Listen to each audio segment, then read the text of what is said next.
저는 마가복음 2장 18절에서 22절 말씀을 중심으로 새 부대가 되게 하소서라는 제목으로 하나님 말씀 나누겠습니다. 같이 한번 저를 따라해 볼까요? 새 부대가 되게 하소서. 사랑하는 성도님들, 저와 여러분들이 2023년도 어떤 변화가 일어날지 모릅니다. 우리는 낡은 가죽 부대가 아닙니다. 오늘 예수를 믿은 저와 여러분들은 새 부대가 된 줄 믿습니다. 새 포도주 대신 예수님이 우리 가운데 부어주시면 어떤 변화가 나도 저와 여러분들은 탄력성 있게 적응하고 그 변화에 능동적으로 대처하게 될 줄 믿습니다. 새 포도주, 새 부대는 도대체 어떤 의미를 담고 있을까요? 크게 두 가지를 말씀드립니다. 첫 번째, 새 부대는 바로 예수 그리스도가 새 부대가 되십니다. 시작! 예수님이 새 부대입니다. 그렇습니다. 우리 예수님은 이 땅에 오셔서 십자가에서 못 박혀 죽기까지 인간의 모습으로 나타나서 사셨습니다. 그리고 우리 주님은 죄가 관영한 이 땅을 보시면서 이 영혼들을 새 부대로 만들어줘야겠다라고 마음을 먹으십니다. 드디어 우리 영적 신랑 되신 예수님이 뺏기는 날이 다가옵니다. 그가 십자가에 죽으시기 전날 밤 이렇게 기도하죠. 주여 내 원대로 마옵시고 아버지의 뜻대로 하시옵소서 하면서 그는 십자가를 기쁜 마음으로 짊어지셨습니다. 예수님이 죽으시고 예수님은 죽음으로 끝나는 것이 아니라 십자가에서 죽고 난 다음 3일 만에 부활하십니다. 그리고 저와 여러분들을 하나님의 자녀 삼아주는 길을 열어주셨습니다. 이제 우리 예수님이 새 포도주, 즉 새 언약이 되어서 저와 여러분들 영혼 속에 들어와 계신다는 것입니다. 그럼 예수 믿는 저와 여러분들은 따라해볼까요? 예수님 죽음, 내 죽음. 예수님 부활, 내 부활. 예수님 보좌, 내 보좌. 예수님과 연합이 된다는 것이죠. 그래서 새 부대 대신 예수님과 함께 살기 때문에 새 언약과 새 능력과 새 권능이 연약하지만 저와 여러분들 영혼 안에 들어오게 된다는 것입니다. 새 포도주와 새 부대는 새로운 기회, 새로운 깨달음을 의미합니다. 새해에는 변화가 없었던 과거의 나쁜 습관들을 청산해버리시고 새로운 성품으로 새 옷 대신 예수 그리스도를 입으시게 되기를 주의 이름으로 축원드립니다. 로마서는 13장 14절에 우리 예수님을 새 옷이라고 표현하지요. 오직 주 예수 그리스도로 옷 입고 정욕을 위하여 육신의 일을 도모하지 말라. 그 예수님이 이 자리에 함께 계십니다. 예수님을 받아들이면 새로운 옷을 입게 됩니다. 새로운 가죽 부대가 된다는 것이죠. 저 어렸을 때는 볼펜 안에 있는 스프링 가지고 장난을 많이 쳤습니다. 스프링은 회복 탄력성이 굉장합니다. 아무리 압력을 가해서 눌러도 스프링은 다시 원래의 모습으로 돌아가게 되어 있습니다. 우리도 마찬가지입니다. 2023년도 어떤 압력이 다가오고 스트레스가 다가오고 힘든 일이 다가와도 예수 그리스도 안에 있는 자들에게는 탄력성이 회복된다는 것입니다. 다시 살아나게 되어 있습니다. 다시 하나님의 형상으로 회복되는 은혜가 예수 안에 있다는 것이죠. 여러분, 이 옛 가죽 부대는 바로 율법과 구약 시대의 오래된 성전을 상징적으로 의미하는 것입니다. 구약 성경에 보면은요, 하나님이 이스라엘 백성들에게 무려 613가지의 율법을 줍니다. 이 율법을 꼭 지켜야 된다. 248가지입니다. 이거 안 지키면 안 됩니다. 365개의 율법, 이것을 절대로 하면 안 된다라고 지키지 말아야 될 율법을 365개나 줍니다. 어떤 학자들은 율법은 너무나 중요하기 때문에 1년 365일을 지켜야 된다 해서 365라고 하는 숫자가 나왔고, 이 유대인들은 인간의 뼈를 계산해 보니 248개라고 하는 결론을 얻었습니다. 그래서 우리 몸을 구성하고 있는 이 뼈대 숫자, 인간의 뼈 248개만큼 온 몸을 다하여 율법을 지켜야 됩니다. 1년 365일 말씀을 따라가야 된다라고 이 율법을 만들었습니다. 질문 드리겠습니다. 365 더하기 248은 몇 개죠? 613가지 율법을 우리 인간이 다 지킬 수 있을까요? 지킬 수 없을까요? 지킬 수가 없습니다. 그래서 하나님이 모세를 통하여 10가지 율법으로 압축해 주셨습니다. 그것이 우리가 잘 아는 10계명이에요. 1계명부터 4계명까지는 하나님에 대해서, 5계명 이하에는 인간에 관한 율법을 말씀해 주셨습니다. 질문 드리겠습니다. 이 10계명마저 우리 인간이 잘 지킬 수 있었을까요? 지키지를 못했습니다.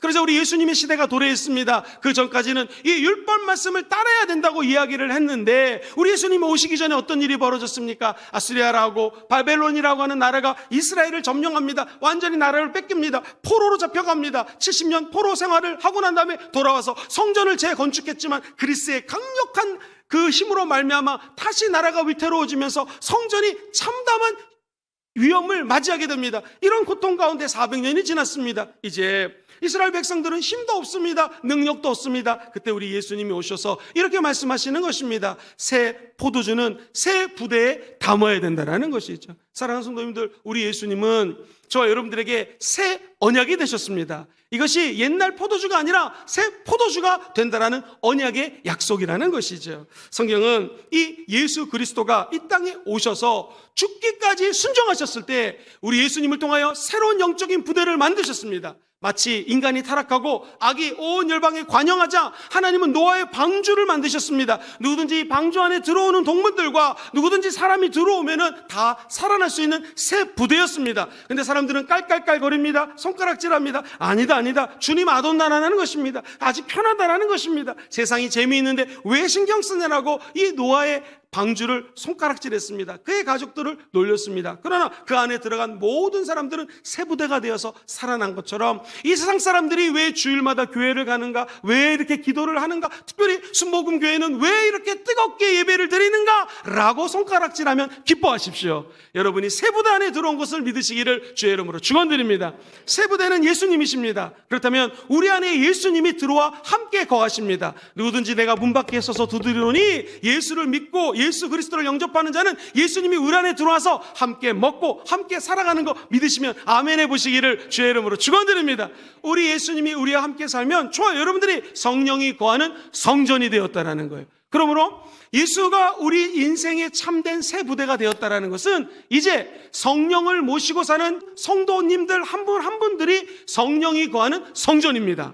작은 교회라는 것이에요. 고린도전서 3장 16절은 이렇게 얘기합니다. 그렇기 때문에 너희가 하나님의 성전인 것과 하나님의 성령이 너희 안에 계시는 것을 알지 못하느냐. 우리 예수님은 교회의 머리가 되십니다. 한 분 한 분들이 성령이 거하는 성전이요, 여러분의 영적인 머리는 예수 그리스도라는 것이죠. 그분이 새 언약, 새 포도주를 여러분 영혼 속에 부어준다라는 거예요. 이제 성령 하나님을 모시고 사는 여러분 영혼 속에 새로운 포도주가 임하는 거룩한 새 포도 부대가 되었다는 것입니다. 사랑하는 성도님들, 저와 여러분들은 아직 완벽한 존재가 아닙니다. 완벽한 교회도 없습니다. 설설설설 우리가 하나씩 연결이 되어서 성장하고 자라나는 것이죠. 에베소서 기자는 2장 21절 이하의 교회에 대해서 이렇게 언급합니다. 시작. 그의 안에서 건물마다 서로 연결하여 주 안에서 성전이 되어가고 자라나는 것이죠. 너희도 성령 안에서 하나님이 거하실 처소가 되기 위하여 그리스도 예수 안에서 어떻게 되어갑니까? 함께 지어져 가는 것입니다. 완벽한 교회 없습니다. 완벽한 성도 없습니다. 완벽한 목사님 있습니까? 없습니다. 누구나 다 부족합니다. 그러나 우리가 하나씩 성령을 받고 예수 그리스도의 새 언약을 마음속에 모셔드리면서 점점 예수를 닮아가는 하나님의 자녀가 된 줄 믿습니다. 그런 면에서 이 땅에 살면서 가장 필요한 것은 새 포도주주, 우리의 언약이 되시는 예수님이 우리 안에 들어오셔서 저와 여러분들이 다 새 부대가 되는 2023년 새해가 되시기를 주의 이름으로 축원드립니다. 두 번째로 이 새 포도주라고 하는 것을 가만히 묵상해 봤더니 깊은 의미가 담겨져 있었습니다. 성령의 생명의 법이 새 부대입니다. 시작. 성령의 생명의 법이 새 부대입니다. 이제 예수를 믿고 성령과 함께 사는 사람들은요, 과거의 율법이 더 이상 우리에게 영향력을 끼치지 않습니다. 율법의 조문이 내 인생을 좌우하지 않습니다. 율법은 예수 그리스도께로 인도하는 것이 율법이라는 것입니다. 결국 예수를 만난 우리들은요, 율법 안에 살지 않습니다. 우리는 성령의 생명의 법 안에 산다라는 것입니다. 613가지의 율법이 있습니다. 모세의 법이 여기 있습니다. 그런데 이제 이 모세의 법으로 사는 것이 아니라 저와 여러분들은 성령의 법으로 산다라는 것입니다. 로마서 8장 1절로 2절은 이야기합니다. 누구든지 그리스도 예수 안에 있으면 더 이상 정죄함이 없다고 얘기를 하면서 2절에 같이 읽어보죠. 시작. 이는 그리스도 예수 안에 있는 생명의 성령의 법이 죄와 사망의 법에서 너를 해방하였습니다. 할렐루야. 우리 안에 성령의 생명의 법이 있으면 죄의 법, 슬픔의 법, 눈물의 법, 율법의 법도 다 우리 안에서 떠나간다는 것입니다. 우리는 이것으로부터 해방된 인생을 살아갈 수 있다는 거예요. 예수님이 저와 여러분들을 자유케 하시려고 자유를 주셨습니다. 그러므로 이제는 더 이상 율법의 멍에를 메고 사지 마십시오. 과거의 멍에를 메고 사지 마십시오. 우리들은 예수와 함께 멍에를 메고 새로운 부대가 되어서 새 언약을 받고 새로운 성령의 법을 모시고 살아가는 존재가 된 줄 믿습니다.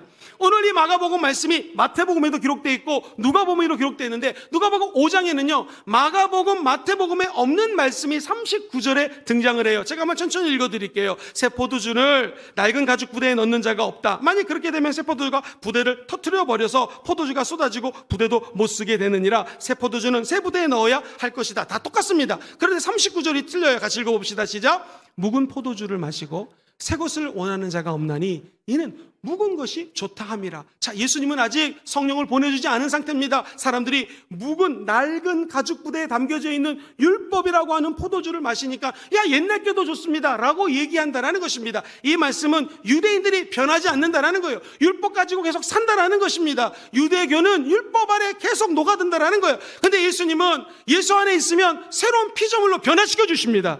율법을 넘어서서 이제 성령의 생명의 법을 가지고 살아가는 피조물로 하나님이 새롭게 역사해 주신다라는 약속입니다.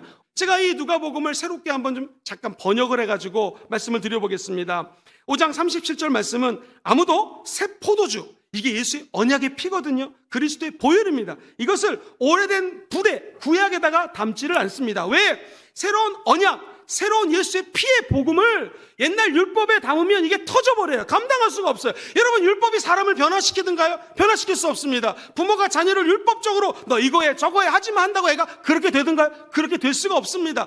율법이 사람을 변화시키는 것이 아니라 성령이 역사해야지 사람이 변화되는 것입니다. 십자가의 사랑이 사람을 변화시키는 것입니다. 그래서 새 포도주, 예수의 새로운 언약의 피는 새로운 부대, 이것이 바로 성령 하나님이라고 하는 부대입니다. 성령의 법이라고 하는 부대에 담아야지만 이 포도주가 잘 보존된다는 것입니다. 사랑하는 성도님들, 한 발자국 더 나아가서 우리 예수님이 누가복음 22장 10절에 이 새 포도주에 대한 언약을 이렇게 설명하십니다. 같이 읽어볼까요? 시작. 저녁 먹은 후에 잔도 그와 같이 하여 이르시되 이 잔은 내 피로 세우는 새 언약이니 곧 너희를 위하여 붓는 것이라. 오늘 우리가 성찬식을 대합니다. 예수 그리스도의 찢기신 몸을 먹을 때마다 저와 여러분들의 죄가 없어지게 되는 것입니다. 예수님이 남은 한 방울의 피까지 흘리셨습니다. 이 새로운 언약의 잔을 마시는 자, 예수의 보혈을 마시는 자들마다 주 안에서 새롭게 됩니다. 구원의 은혜를 받게 될 것입니다. 다시 태어나는 은총을 받게 될 것입니다. 우리의 힘으로 사는 것이 아니라 이제 성령의 힘으로 사는 놀라운 역사가 여러분 인생에 펼쳐지게 될 것입니다. 그것이 2023년도 하나님이 여러분에게 주는 메시지라는 것입니다. 우리의 힘으로 살지 마시고 우리 안에 계신 새 언약 예수 그리스도의 포도주 되심을 믿고 인정하실 때 그 포도주가 우리 안에 들어와서 여러분들은 오늘 새 부대가 될 것입니다. 이제 생명의 성령의 법을 따라가는 하나님의 능동적인 일꾼으로 쓰임 받으시게 되기를 주의 이름으로 축원드립니다. 이 요한의 제자들은 먹지도 않고 금식하면서 기도하는데 이 예수님은 왜 먹으면서 기도합니까? 여러분 한번 잘 들어보세요. 우리 예수님께서 친히 마태복음 11장 13절에 이런 말씀을 하셨어요. 모든 선지자와 및 율법에 예언한 것이 어디까지예요? 침례 요한까지다. 다시 말해서 구약의 선지자, 율법이 예언한 것이 침례 요한까지라는 것이죠. 여러분, 침례 요한이 뭐라고 예수님을 향하여 얘기합니까? 보나 세상 죄를 짊어지고 가는 하나님의 어린 양이 되었습니다. 그래서 십자가에서 죽기까지 저와 여러분들을 위해서 희생 제물이 되셨던 것이죠. 침례 요한이 이렇게 얘기합니다. 이제 나는 쇠해야 하겠고 저 예수님은 흥해야 하리니. 여러분, 율법이 선지자의 강령으로부터 이 침례 요한까지 율법이에요. 다시 번역하면 율법은 쇠해야겠고 우리 예수라고 하는 새 부대, 하나님이 주시는 성령의 법은 흥해야 된다는 것입니다. 성령 하나님이 역사하시면 율법 아래 사는 자가 아닙니다. 성령 하나님의 법을 따라 자유롭게 사는 사람입니다. 이제 저와 여러분들이 마음을 다하고 뜻을 다하고 힘을 다하고 목숨을 다하여 야훼 하나님을 사랑하는 새 부대가 된 줄 믿습니다. 이것이 우리 주님이 저와 여러분들에게 말씀하는 크고 첫 번째 되는 계명입니다.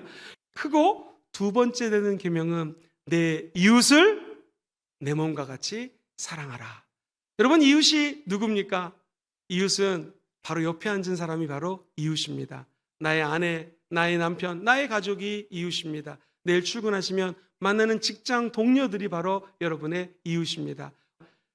나를 사랑하시고 이제 우리 이웃까지 사랑할 수 있는 능력이 새 언약 대신 예수의 피를 통하여 여러분 다 새 부대가 되시고 이 언약을 충실히 행하는 하나님의 제자들 되시기를 주의 이름으로 축원드립니다. 말씀을 정리합니다. 예수 믿으면 예수의 보혈로 충만하시고 과거의 모든 죄를 용서받을 수가 있습니다. 그 예수님이 바로 저와 여러분들의 새 부대가 되어주십니다. 두 번째로, 이제 우리는 율법 아래 사는 자가 아니요 성령의 법을 따라 살아가는 하나님의 새 부대가 되었습니다. 그러므로 성령의 생명의 법이 새 부대입니다. 시작! 성령의 생명의 법이 새 부대입니다. 특별히 2023년도에 여러분의 생각을 조심하셔야 됩니다. 육신의 생각을 따르지 마시고 성령이 주시는 생각을 따라가십시오. 혼자 계실 때 그 모습이 진짜 크리스찬인지 아닌지를 알 수가 있습니다. 핸드폰 보시고 세상 생각하지 마시고 성령님을 환영하고 인정하고 모셔드려서 그 혼자 있는 자리가 예배 초소가 되기를 주의 이름으로 축원합니다. 혼자 기도하는 그 자리가 예배 자리가 되셔서 새 부대로서 성령을 늘 동행하고 인정하고 함께 하시는 은총이 새해에 가득하시게 되기를 주의 이름으로 축원드립니다.